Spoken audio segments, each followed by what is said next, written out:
Body of the girl जिसके मुंह में खून था, शरीर में कोई कपड़ा नहीं था, पैर दोनों राइट एंगल में मिला गया।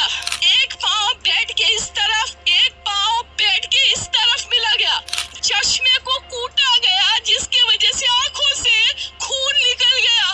ला दबाकर मारा गया। इंडिया के कोलकाता शहर में 9 अगस्त 2024 की सुबह एक ऐसी खबर सामने आती है जो पूरे देश को हिलाकर रख देती है। ये खबर थी एक 31 साल की महिला डॉक्टर की, जो कोलकाता के RG Kar medical college and hospital में अपनी ट्रेनिंग कर रही थी। हॉस्पिटल जैसे सुरक्षित माने जाने वाले जगह पर इस महिला डॉक्टर का मर्डर एंड रेप होना काफी चौंकाने वाला था।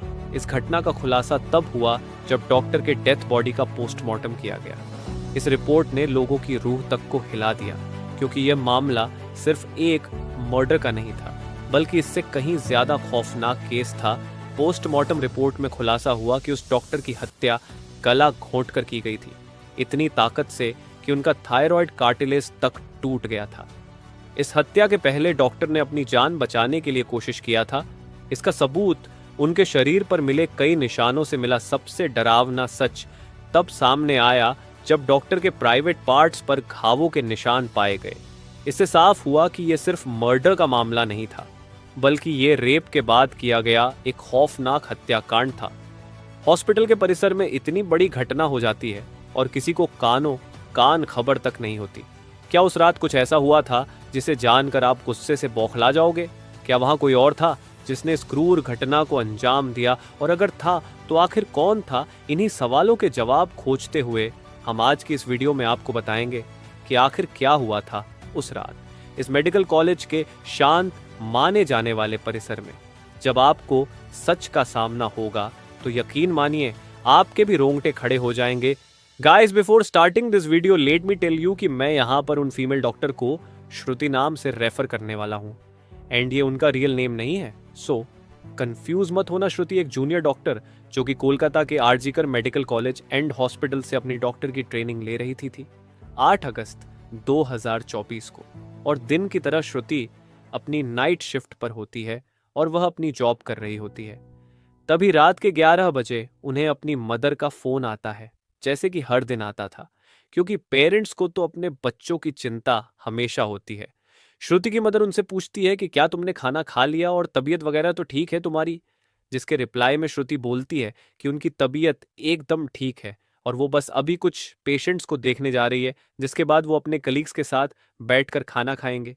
अपनी मदर से बात करने के बाद श्रुति पेशेंट्स को देखने राउंड पर निकल जाती है। सारे पेशेंट्स को देखने में और अपना काम खत्म करने में श्रुति को रात के 2 बज जाते हैं, जिसके बाद वो अपने कलीग्स के साथ जाकर हॉस्पिटल कैंटीन में ही बैठ जाती है, जहां मिलकर ये लोग अपना खाना भी खाते हैं और साथ साथ थोड़ी बातें भी करते हैं। खाना खाते खाते और बात करते हुए रात के 3 बज जाते हैं और इस वक्त श्रुति थोड़ी थकान सी फील कर रही होती है, तो वो अपनी थकान दूर करने के लिए इस हॉस्पिटल के 4th फ्लोर में बने सेमिनार हॉल में जाकर रेस्ट करने लगती है। श्रुति के रेस्ट करते करते सुबह के 7:30 बज जाते हैं, पर वो तब भी इस सेमिनार हॉल से बाहर नहीं आती, जो कि काफ़ी ज़्यादा अनयूजुअल था, क्योंकि श्रुति कभी भी आधे 1 घंटे से ज़्यादा का ब्रेक नहीं लेती थी। हॉस्पिटल का एक वर्कर जो कि सुबह की शिफ्ट स्टार्ट होने से पहले हॉस्पिटल के सारे रूम्स को चेक कर रहा होता है, और वो ऐसे ही सारे रूम्स को चेक करते हुए इस सेमिनार हॉल की तरफ आता है। जैसे ही वो सेमिनार हॉल के बाहर आकर उसका गेट खोलता है, उसकी आंखों के सामने होता है एक भयानक नज़ारा, जिसे देखकर वो बहुत जोर से चीख पड़ता है।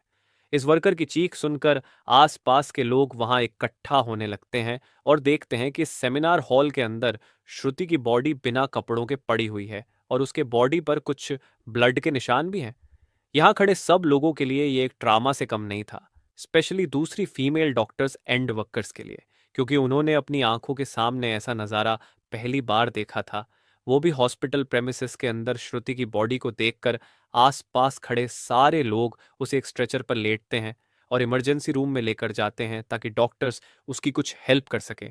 काफ़ी देर तक डॉक्टर्स के स्ट्रगल करने के बाद भी एट द एंड श्रुति कुछ घंटों के बाद अपना दम तोड़ देती है।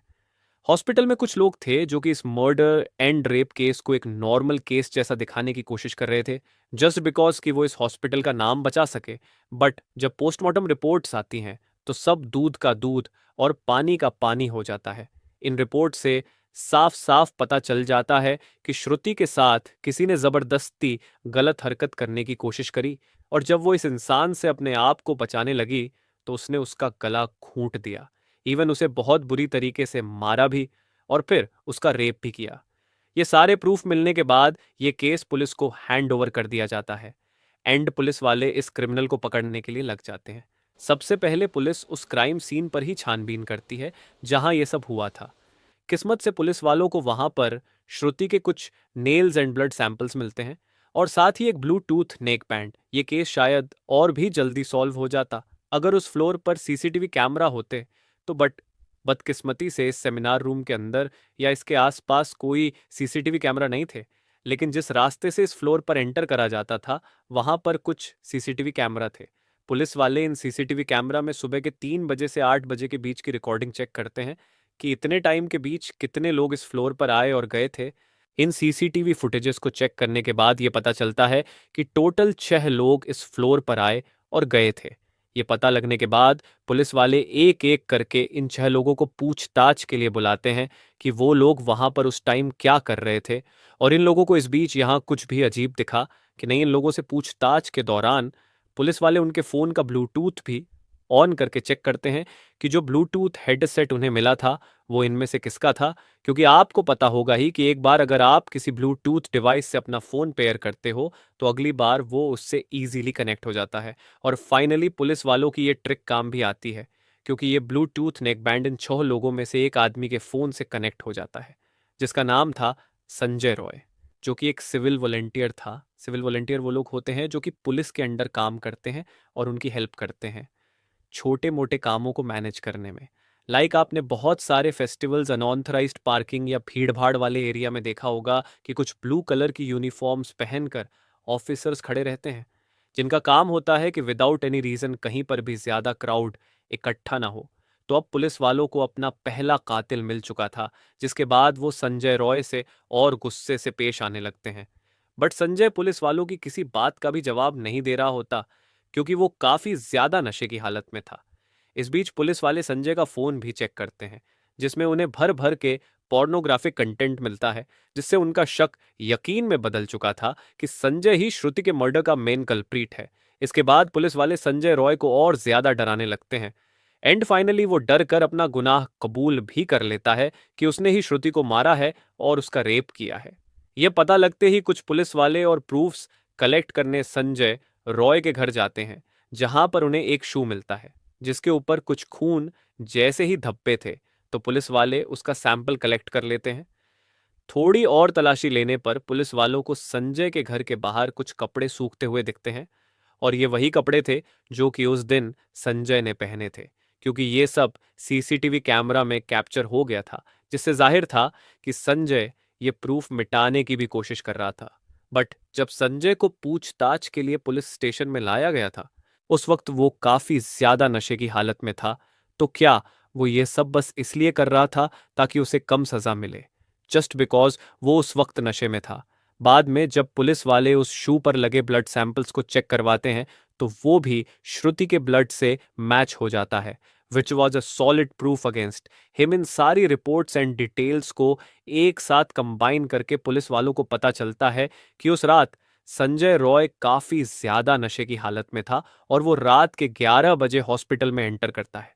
संजय अक्सर उस हॉस्पिटल में नाइट शिफ्ट किया करता था, तो उसे यहाँ की काफी अच्छी नॉलेज भी थी कि कहाँ पर कैमरा है और कहाँ पर नहीं। तो वो आराम से इस हॉस्पिटल के 4th फ्लोर पर जाकर बैठ जाता है, क्योंकि वो नहीं चाहता था कि कोई उसे ज्यादा नशे की हालत में देखे, वरना वो अपनी जॉब से हाथ धो सकता था। 4th फ्लोर पर आते ही वो अपना आराम से सो जाता है। जब उसकी आंख खुलती है तब तक सुबह के 3 बज चुके थे। तभी संजय की नजर श्रुति पर पड़ती है, जो कि रेस्ट करने सेमिनार हॉल में जा रही थी। श्रुति को अकेला देखकर संजय के इरादे बिगड़ने लगते हैं। वो पहले काफी देर तक इस फ्लोर के चक्कर लगाने लगता है, ये कंफर्म करने के लिए कि कोई यहां पर ज्यादा आ तो नहीं रहा। जब उसे लगता है कि हाँ उसका रास्ता साफ है, तो वो 4 बजे सेमिनार हॉल के अंदर एंटर करता है और फिर वहां से 4:45 पर बाहर आता है। इन 45 मिनट्स तक श्रुति के साथ इस आदमी ने क्या क्या किया होगा और वो कितने पेन से गुजरी होगी, ये सोचकर ही किसी का भी दिल सहम जाएगा। स्पेशली श्रुति के पेरेंट्स, जिन्होंने इतनी उम्मीद से और सेक्रीफाइसेस करके अपनी बच्ची को डॉक्टर बनने भेजा था, एंड श्रुति अपने पेरेंट्स की अकेली बेटी थी, तो उनके लिए तो ये किसी सदमे से कम नहीं होगा। एंड गाइस, ये केस अभी भी क्लोज नहीं हुआ है और 23 अगस्त तक संजय राय को कस्टडी में रखा जाएगा। इस कातिल इंसान के साथ क्या होना चाहिए, आप कमेंट में ज़रूर बताना, और इस केस रिलेटेड जानकारी देखने के लिए चैनल सब्सक्राइब करें। Thank you.